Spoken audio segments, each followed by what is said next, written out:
U.S. taxpayers are the biggest funder of the World Health Organization.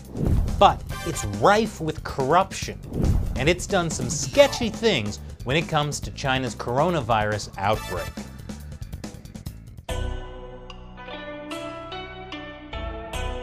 This is China Uncensored. I'm Chris Chappell.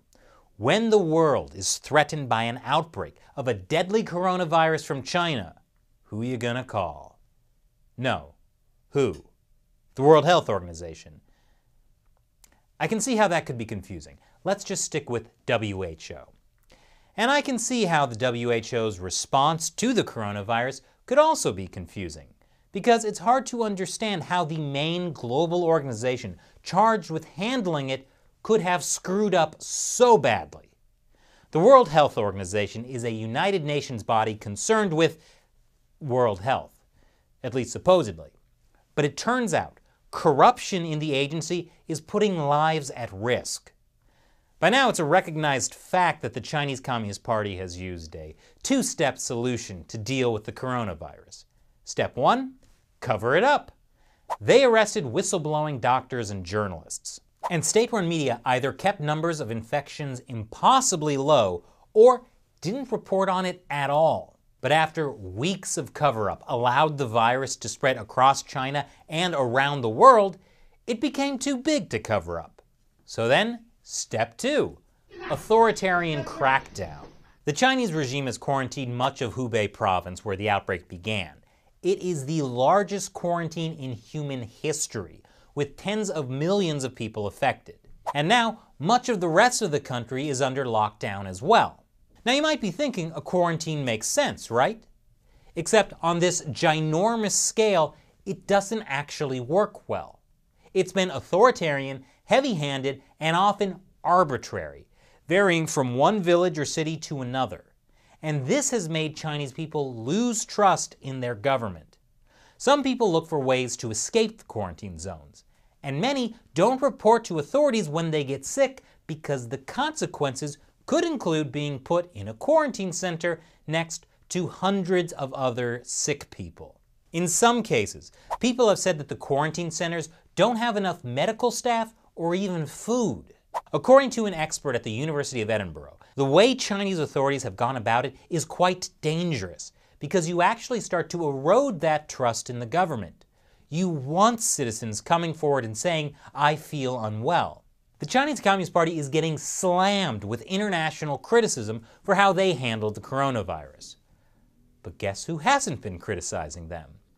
The World Health Organization. In fact, the WHO has been praising how the Communist Party has handled it. This is the Director General of the WHO, Tedros Adhanom, meeting with Chinese leader Xi Jinping 3 weeks ago. At the time, Tedros said, "We appreciate the seriousness with which China is taking this outbreak, especially the commitment from top leadership and the transparency they have demonstrated." He also said, China is actually setting a new standard for outbreak response. Detaining activists who criticize Xi Jinping? Technically, that is a new standard for outbreak response. Anyway, Tedros lavished praise on China, despite the fact that it took nearly 2 weeks for the agency to get a go-ahead from China to send even an advance team, which arrived in Beijing on February 10th to discuss a joint mission. Tedros' praise of China has been so lavish, he's been featured repeatedly in Chinese state-run media, like this video from the People's Daily. China took action massively at the epicenter, at the source of the outbreak. This is heroic. The actions of China is making us safer. Maybe it's just me, but I don't feel a whole lot safer. And keep in mind, Tedros was praising China's authoritarian response to the virus. At the same time, he was criticizing other countries, especially the US, for travel bans to and from China. There is no reason for measures that unnecessarily interfere with international travel and trade. We call on all countries to implement decisions that are evidence-based and consistent. Good thing no one listened to him. Major world airports set up screening procedures for travelers who had recently been to China. Many airlines simply stopped flights to and from China. You know, it's not a great thing when people ignore the main global organization that's meant to advise everyone on health crises. Tedros also said in an interview that the quarantine of tens of millions of Chinese people is consistent with the WHO's regulations that call for the least intrusive measures possible and strong protection for freedom of movement and other human rights. Least intrusive?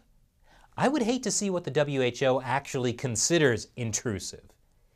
Incidentally, Tedros was a leader in Ethiopia's Tigray People's Liberation Front. That's a wing of the ruling Marxist-rooted Ethiopian People's Revolutionary Democratic Front. He served the violently repressive regime as Minister of Foreign Affairs from 2012 to 2016 after a stint as Health Minister. So I would really hate to see what Tedros considers intrusive. Though he did say, "I think that human rights and so on should be respected." Yeah, human rights and so on, yada yada yada. But Tedros isn't the only one in the WHO who's praising the Chinese Communist Party's response to the coronavirus. Another WHO representative recently told a panel, "The people of China feel protected. We all need to take a step back and admire what's happened." Remember Peter Humphrey, the British private investigator who was jailed in China in 2013? He had been drugged, chained to a chair, locked in a cage, and then made to read out a statement written by the police in front of the cameras. The anchor who presented the footage, James Chow, is now a goodwill ambassador with the World Health Organization. This kind of praise for China has been going on for years. This statement from former WHO Director General Margaret Chan says, in the eyes of the world, China is increasingly seen as a model for development at many levels. China has lifted millions of its people out of poverty. And China is extremely fortunate to have a president who has made health the center of all government policies. And if the people don't want to be healthy, sometimes you just gotta force them. Incidentally, Beijing backed the appointment of Margaret Chan, a former director of health in Hong Kong, as WHO Director General from 2006 to 2017. But beyond just praise, the Chinese regime seems incredibly successful at getting the WHO to bow down to its claims over Taiwan. In case you don't know, Taiwan is a sovereign country with its own government, military, and currency. But the Chinese regime considers it part of China. And China has used its influence in the WHO to keep Taiwan out. Here's a speech given at a WHO meeting last year. There is simply no principled basis why Taiwan should not be here. The only reason why it is not here now is because of the fact that the government in Beijing does not like the current administration in Taipei. And yet, Taiwan is not allowed to join the World Health Organization as a member state, or even as an observer. And that puts Taiwan's population of 23 million people at risk. Taiwan's exclusion from the WHO leaves its population vulnerable during this crisis. A lack of direct and timely channels to the WHO have already resulted in inaccurate reporting of cases in Taiwan. Taiwan has repeatedly complained that China and the WHO aren't sharing information about the coronavirus outbreak with them. That's also what happened back in 2003 when the deadly SARS epidemic broke out in China. Besides putting 23 million Taiwanese lives at risk, that also affects the 50 million foreign travelers who pass through Taiwan's airports every year. They might assume the WHO is taking care of things. They would be wrong. In fact, the WHO can't even figure out what to call Taiwan. Last month, a WHO spokesman called it China Taiwan. And then a February 4th report flipped it and listed Taiwan China, but got the number of cases wrong, relying on data from Beijing, not Taipei. Now, the WHO doesn't even mention Taiwan. They recently called it Taipei and environs in a list of affected cities in China. Why does China have this kind of influence over the World Health Organization? It turns out the WHO is horribly corrupt. An audit revealed there has been a surge in internal corruption allegations across the whole of the organization, with the detection of multiple schemes aimed at defrauding large sums of money from the international body. That included an upsurge of internal complaints of corruption, fraud, and even sexual harassment from across the 7,000-strong organization, overwhelming an internal team of 4 full-time investigators and 2 consultants. And yet, the division of the WHO responsible for handling the coronavirus outbreak is so chronically underfunded it has repeatedly been found to pose a severe and unacceptable level of hazard. Great! So some people in the WHO are scamming loads of money and getting rich, while the coronavirus team is way underfunded. Maybe that's why the WHO delayed issuing a global emergency over the coronavirus, even though human-to-human transmission had already been confirmed. Or maybe it's because of China's role as a donor to the WHO. After this 2017 meeting between Tedros and high-level Chinese leaders, the WHO got a big new financial contribution from China. China also wants to build an $80 million headquarters for the Africa Centers for Disease Control and Prevention. Guess where they want to build it? In Ethiopia. Wow, what a coincidence that that's Tedros' home country. The US is pretty sure it'll be used for spying. But China's importance to the WHO derives not so much as a current donor, but as a future source of funds and a partner with which to tackle the biggest global health problems. Well, China's got the money and 20% of the world's population. But is the ruling Communist Party really a good partner with which to tackle the biggest global health problems?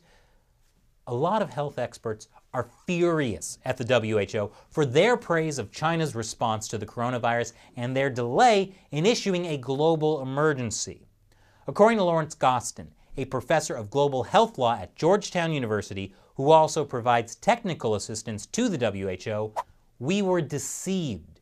Myself and other public health experts, based on what the World Health Organization and China were saying, reassured the public that this was not serious, that we could bring this under control. Allegations of corruption in the WHO are nothing new. In 2017, this expose from the Associated Press found that nearly half of the WHO's $2 billion budget went to first-class airfare and 5-star hotels. The United States is the largest contributor. U.S. taxpayers fund about a quarter of the WHO's budget.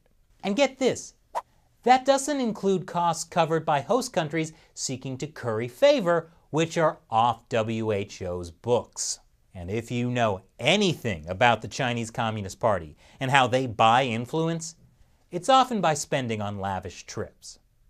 Now, there's no evidence that's what happened with the WHO. I'm just a bit concerned, what with all the corruption and bootlicking, especially because the WHO relies on the funding and the cooperation of members to function, giving wealthy member states like China considerable influence.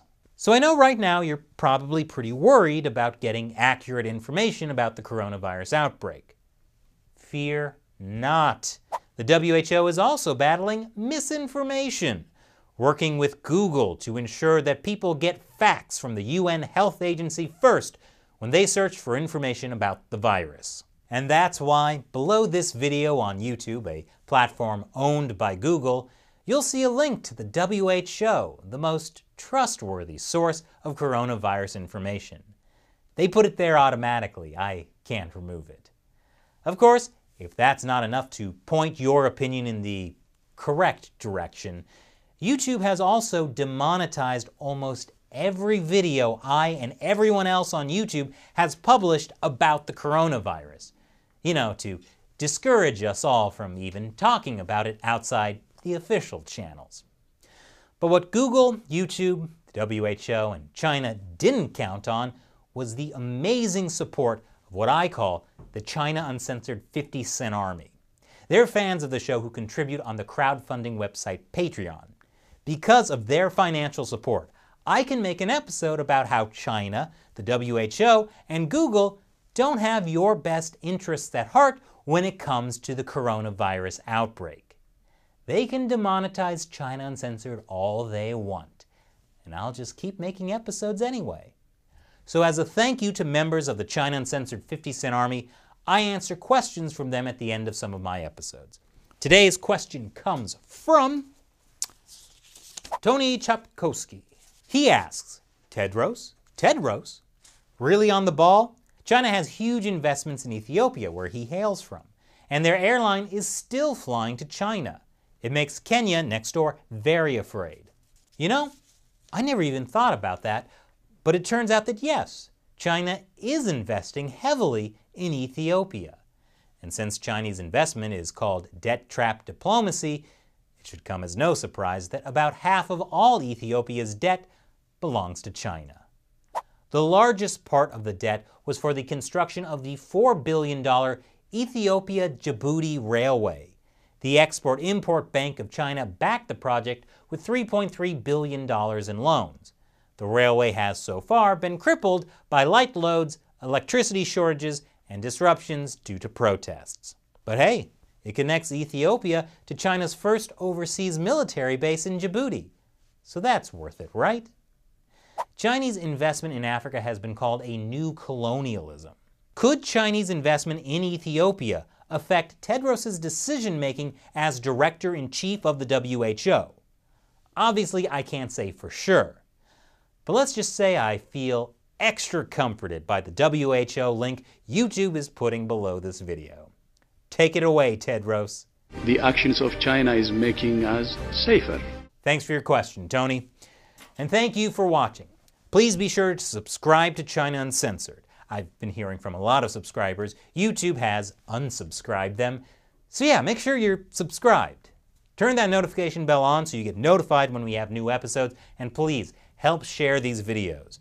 I'm sure the WHO and the Chinese Communist Party will really appreciate it. And as always, check out patreon.com/China Uncensored if you'd like to join the China Uncensored 50 Cent Army to support this show.